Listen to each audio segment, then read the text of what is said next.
Hello, my name is Jonathan Harris from Worldwide Camera Exchange. Mamiya M645 cameras, first series dating from about 1975 through to late 80s, very early 90s. What I'm going to do is talk about the three models that are available and quickly run through what to check if you're looking at buying one of these secondhand. Okay, so Mamiya 645, this is the M645-1000S. There are three models. There is the M645, the M645-1000S, the M645J. Now these are the first 645 medium format cameras that predate the M645 super cameras.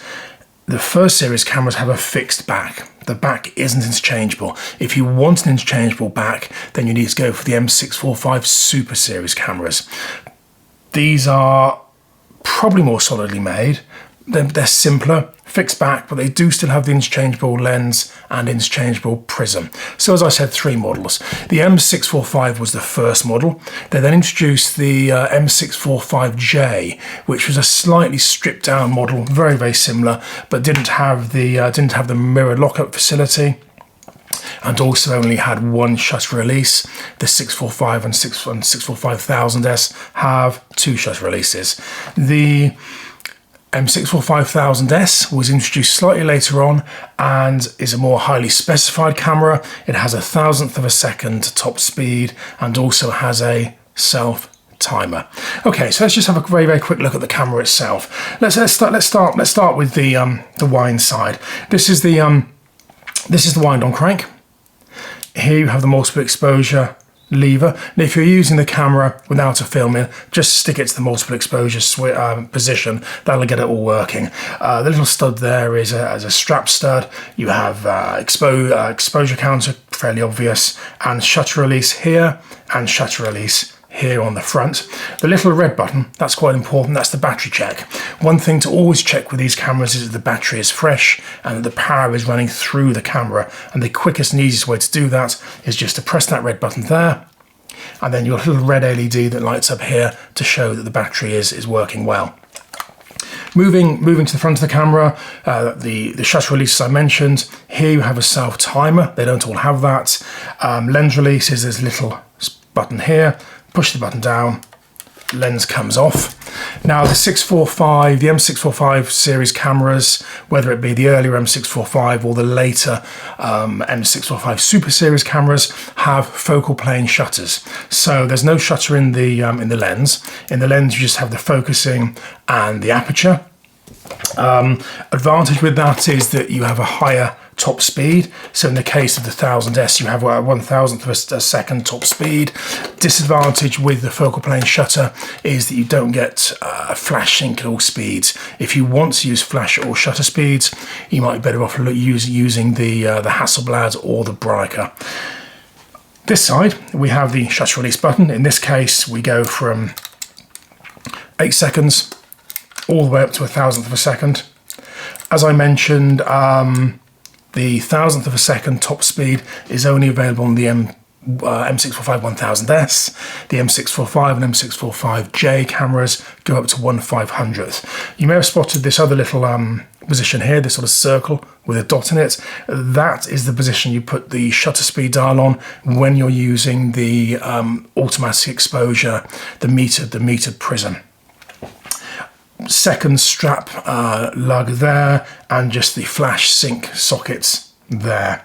Looking at the back, to open you just push the memo holder in and then push this little thing to the side and the back pops open. You then, to load the film, you squeeze those two switches together on the insert.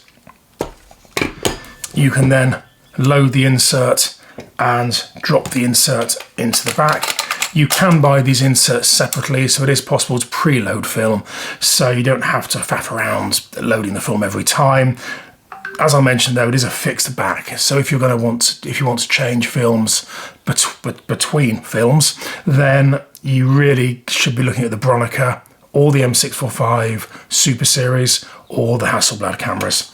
Okay, just going up to the top here to the Prism. Now, this camera has the standard non-metered prism fitted. I'm not a great fan of Prisms on medium format cameras. Personally, I prefer the waist level finder. This is the waist level finder for the 645. So you just look down on it like this. With most medium format cameras, I think they work better with the waist level finder. But with the M645, because it's such a neat small camera, with the plain non-meter prism, it's a really neat setup, and it does handle very, very well at eye level. So I think this is one of the few 645 cameras that does actually perform better with the prism, but obviously it's a very, very personal thing. So to take the prism off, you just turn this little dial on the back, push it in, and off the prism comes. You can get a metered and non-meter prism. You can get other viewfinders as well, including obviously the waist level finder. There, clearly you've got the focusing screen. They are interchangeable. Should you want to change to grid or to whatever, there are a number of screens available. To drop the prism back on, you just line it up and drop it on. It clicks on and locks on. Just finally looking at the bottom, you have the battery compartment there. It takes a PX28 battery, and you have the quarter inch tripod mounting there. Okay, so if you're looking to buy one of these secondhand, what do you check? 3 things: cosmetics, optics, mechanics, and electronics. I'm just going to go through this very, very quickly. I've got a lot of other videos that go into this sort of thing in more detail. Check out the cosmetics. That's really, really important. You don't want one of these that's been heavily used. You want to find one in nice condition. So just make sure that it is clean on the top corners are clean, top corners of the camera are clean. Make sure the bottom corners of the camera are clean. No nasty dings, no nasty scratches. A little bit of wear, obviously that's to be expected, but you don't want it heavily used. You definitely don't want dings, you definitely don't want scratches, you definitely don't want signs of abuse. Something to bear in mind with these cameras is that if they go wrong, they generally can't be fixed. If it's a mechanical failure, that's not so much of an issue. If you have a problem with the lens, if the lens is a bit loose like this one is, then that can be serviced. But if you have an electronic fault, the chances are you won't be able to get the spares, the camera's a write-off. So that's why you need to be very, very careful with the level of use. So only buy one of these if it's been a little used. So once you're happy that cosmetically it's okay, then just very, very quickly move on to the next thing, the optics. You need to check the lens, you need to check the viewfinder. To check the viewfinder, just take it off. Of course, I'm assuming you've got a prism on it, not a waist level finder, and just look, shine a light through here and just look into here, and then shine the light through here and look into there. You want to make sure there's no misting or fungus inside. I'll put a link up above that just explains about fungus. It's something you need to know about and something you need to check for very carefully with these older cameras. Take the lens off. Just look through it and make sure it's clean inside. 1 or 2 little marks on the front, little marks on the back. Possibly not surprising given it's 40 odd years old. But if there is scratching on the lenses, you want to make sure that the price reflects that. If you can see fungus or misting inside, walk away.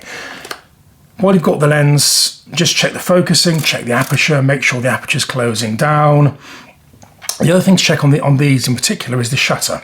Now to do that, I'll take the lens off, take the insert out. You can now see the shutter. There's the shutter. You want to make sure it's operating at all speeds. First of all, as I mentioned, just press the battery check button and make sure that the little green LED is lighting up. Often when you put the battery in these things, that doesn't light up, and that's a sure sign that the electronics inside have failed. Obviously change the battery, obviously clean the contacts on the battery to make sure the power is getting to the camera. But if you've done that and you can't get the thing to light up, walk away. You've probably got an electronic problem. Stick on 1/1000th of a second or 500th of a second if that's the top speed. Wind it on and just look through at the bright lights. And just make sure you can see a quick flash of light as you fire the shutter. Now this is a focal plane shutter, so you want to make sure you can see the light all the way across the film gate. If you can see it shading at the bottom, so if you see light at the top and no light at the bottom, then you can be fairly sure that the shutter blind isn't clearing the film gate.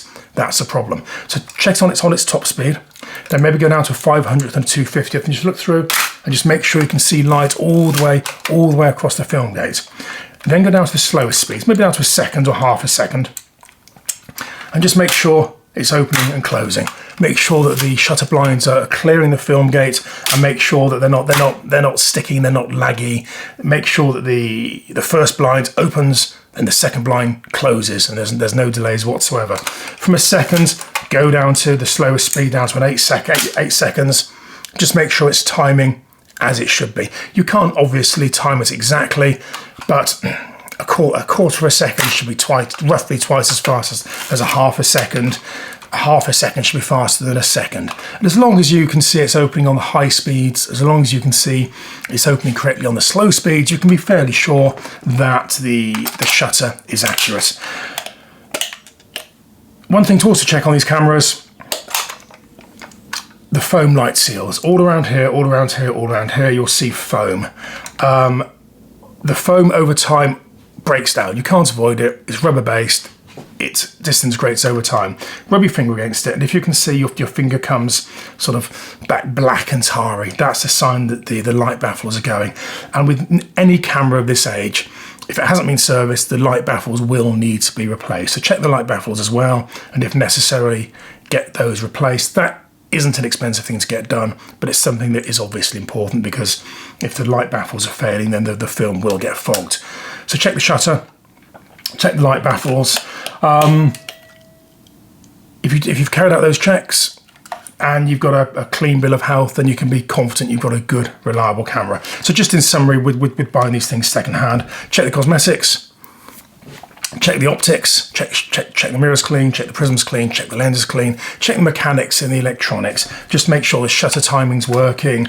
If you've got a meter prism, obviously put a meter, just check the metering is roughly accurate. Don't compare it to your modern Nikon mirrorless whatever, or your modern Canon, and expect it to be exactly the same. It won't be. There's always a slight difference. So check the metering's working, check the electronics, check the mechanics, check the optics, check the cosmetics. You're good to go. Obviously, always put a test film through if you can, and obviously if you're buying from a dealer or from eBay, make sure that you've got the option to return if you do have a problem. I hope that's useful. If you have any questions, please stick them in the box below. Otherwise, please subscribe and like, and I'll see you again soon. Thank you. Bye-bye.